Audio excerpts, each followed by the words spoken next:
tila sinagot ng dating Vice Presidente at Naga-City Mayor Leni Robredo ang pagpuna sa kanya ng dating presidential spokesperson na si Harry Roque sa pagsakay niya sa ordinaryong bus kung saan tila minasama ito ng nasabing personalidad sa kabila na matagal niya itong ginagawa kahit na Vice Presidente pa lamang ito sa ilalim ni dating Pangulong Rodrigo Duterte. Matatandaan nitong Biyernes, March 13, ibinahagi ng dating presidential spokesperson ang larawan ng alkalde habang ito ay nasa loob ng isang pampasayerong bus.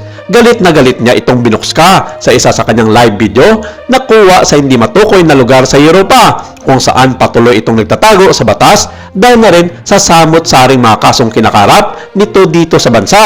Saad ni Roque sa larawan ni Robredo, maniniwala sana ako kung kuha ng netizens or ng ordinaryong pasahero. Magpakatotoo naman tayo. Iyon ang gusto ng mga tao. Sobra-sobra namang kaipalan nito.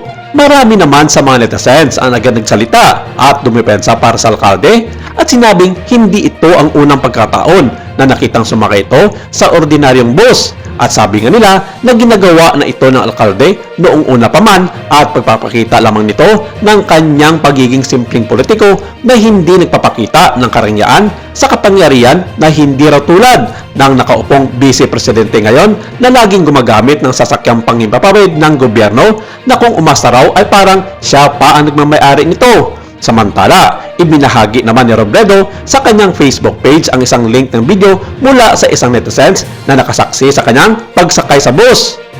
Panimula ng alkalde, sagot sa fake news ng mga tao na walang kilalang politiko na nagbubos na walang bodyguard na kasama. Ang video ay in-upload ng Sangguniang Kabataan o SK Chairman na si Marlon Casilaw na nasa terminal rin noong mga panahong iyon para yatid ang kanyang ina pa Maynila. Pasensya na sa mga pasahero na nakasama sa video, sabi pa ni Robredo. Bagamat walang direktang pinapatungkulan, ay tila sagot ito sa pagsita sa kanya ni Harry Roque sa Facebook post.